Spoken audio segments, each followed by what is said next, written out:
Hello, everybody, and welcome to our symposium presentation. We are Team 2, and we will attempt to answer the question, what is love? We will do this through the disciplines of biology, psychology, and philosophy. Firstly, we will start with the summaries of the readings and the lectures we have had. Then we will synthesize the key concepts, theories, evidence, approaches within biology, psychology, and philosophy. We will conclude by summing up how the different disciplinaries have answered the question, what is love? First, we will look at biology. From a biological perspective, love is an outcome that was necessary for the evolution of the human race. Love is not seen as an emotion, but rather a psychological motivation, similar to hunger, thirst, sleep, or sex. Motivations are what help us survive, and they're selected through the process of evolution. For instance, a mother's love increases the survival of the offspring. Furthermore, a romantic love and pair bonding aid the investment required for raising children and managing long-term pair bonds to facilitate the evolution of social intelligence. Therefore, raising children is facilitated by monogamous pair bonding and gender-based division of labor to ensure the survival of the offspring. Moreover, the maternal love will be given without a thought, but the father will never know if that offspring is his. So, when there is romantic love, it encourages the father to take care of the helpless baby. On another note, there's one major factor of human evolution which motivated love and pair bonding, which is bipedalism, and the evolution of the human pelvis. Bipedalism gave humans the ability to walk upright on two legs, which influenced the evolution of the human pelvis. The evolution meant that the birthing canal became much smaller compared to other mammals, which causes difficulties in birth. This also happened because babies' heads and brains grew in size. As a consequence, the obstetric dilemma arose. So babies are now born premature, making them vulnerable, meaning the mother had to closely look after the offspring, so she could not go hunting for food, which is why there was a need for pair bonding and romantic love for the father to hunt for food for the vulnerable offspring and the mother. Furthermore, we will also explore a functional approach and a mechanistic approach. A functional approach meaning love is an evolutionary adaptation that forms strong pair bondings which facilitates the raising of helpless babies. This is more about defining. A mechanistic approach meaning love is a primitive psychological process controlled by hormones, neurotransmitters, and pheromones. This is what actually happens biologically. Now we will look at psychology. Psychology uses empirical data where they question people to try and find patterns and communalities. It is hard to define love because it's so subjective to people, because love can be so many different things, and it is hard to find a definition everyone agrees on. Different psychologists have different typologies of love. Psychologist Lomas collected love-related words and divided them into groups. All of these groups fall into four categories. Non-personal love is love for object, places, or experiences. Caring love, which is love for friends, family, or oneself. Romantic love for a sexual or romantic partner. And transcendental love, which is selfless, momentary, or divine love. Bernstein also thinks that there are four types of love, but she discludes non-personal love and transcendent love, where she separates the other two into two more types. John Allen Lee uses a color scheme, where he uses the Greek words eros and storge from before, together with ludos, which is a playful or flirty love, and adds three overlapping colors he calls mania, as the English word, pragmo, a very confident and chill kind of love, and agape, which is selfless love. It still remains a question what true love is, as some types of love are very controversial in this particular topic. Now we will look at philosophy. The Greek distinguished four types of love: Storge as a natural instinct, philia, which is a love for friends, agape, which represents one's virtues, and eros, which is a passionate desire for an object that one's loved, and which is often a sexual desire. Socrates argues that love is something that one desires. Something desirable is always something beautiful and good, or the desire to keep these things in the future. So if love desires something beautiful and good, love itself cannot be those things. Socrates then argues that because of this, love must be ugly and bad.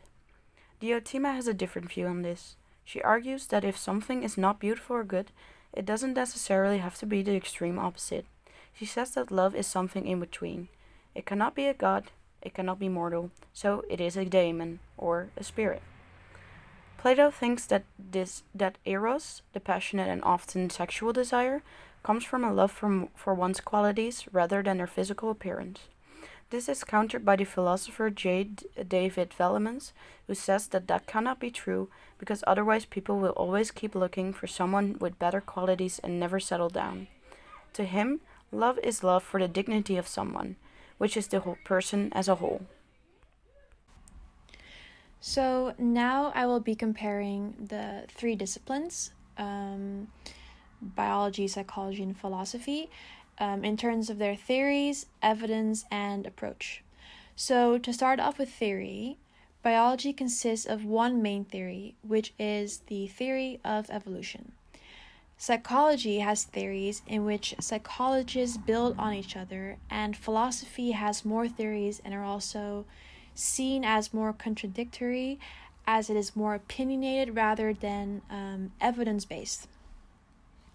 So when it comes to evidence, biology consists of hard evidence, meaning that it is based on observational facts, and the data with their explanations are very functional. Laws are also included within the theories. Additionally, psychology searches for patterns, and it is interested in examining the human account and gathering information. Philosophy has no evidence at all, but it is more of a discussion amongst philosophers, and they can create theories based on agreements. So, when considering approaches, biologists have a functional and a mechanistic approach. The functional approach looks at love as an evolutionary adaptation that forms strong pair bonding that facilitates to raise helpless babies. The mechanistic approach looks at love as a primitive psychological process that is controlled by hormones, neurotransmitters, and pheromones. In psychology, the approach is empirical, meaning that they ask people questions, and further, psychology studies cognition, emotion, and the behaviors. So finally, philosophy has a normative approach, meaning that philosophers try to describe love using norms and discussions to actually figure out what love is.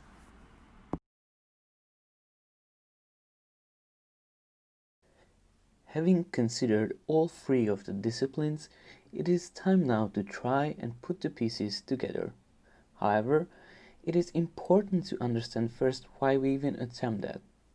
As we could see, all of the disciplines mentioned before have different approaches and theories about love. On the other hand, not one of these can thoroughly define love because it is such a complex and interdisciplinary phenomenon. And because it is nearly impossible to have one definition for it, the next best thing we can do to understand it is to describe as many aspects and details of love as we can. So to begin with, I will start synthesizing with the case of biology. We have found that certain processes take quite long to be coded into our genes, but this also means that our genes are really similar to those of our ancestors. Therefore, biology is very efficient in finding out how and why love arises. As Wiki has already explained it, the evolution of humans made it rather hard to care for offspring because they take several years to be able to wean from their mothers. This motivation made it necessary for mothers to receive help, and thus love evolved so that fathers and later other family members as well can be included in caring, making the process more successful by increasing the offspring's chances of survival. However, anyone who experienced love probably feels that it is more than just a motivation coded into our genes. But then the question is still open. What is love, and what characteristics does it have? Well, the empirical approach of psychology is perfectly suited to answer these questions.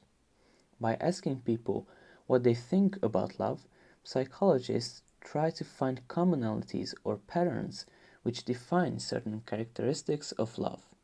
For instance, Lomas made one of the broadest terminologies to describe the different types of love with four main categories: non-personal, caring, romantic, and transcendental love, whereas psychologist Fromm suggests that love is not an emotion but rather an act, which needs to be actively practiced over time, but this psychotherapeutic approach is closer to philosophy.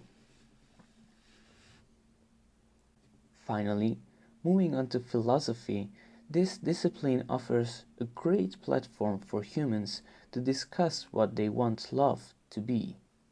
Although sometimes it is not the main goal of philosophers, many of them still attempt to describe the nature of true love.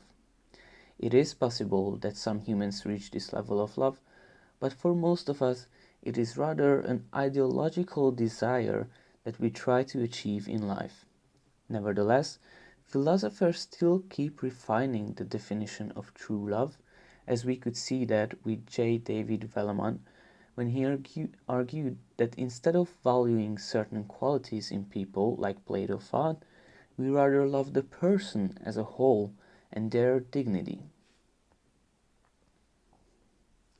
All in all, we can conclude that there is no one specific theory in any discipline that could define what love is, because it is simply too complex for that. However, if disciplines work together, a broad and detailed description of love can be achieved. In this work, biology would mainly be able to describe the roots and bodily mechanisms of love, whereas psychology is better suited to understand the current state of this phenomenon, and philosophy could theorize about how we as humans should and want to love. Or, to put this into a more obvious metaphor, biology talks about the past of love, while psychology researches the present, and philosophy studies the future of this phenomenon. With this, our presentation has come to an end. So here are our references.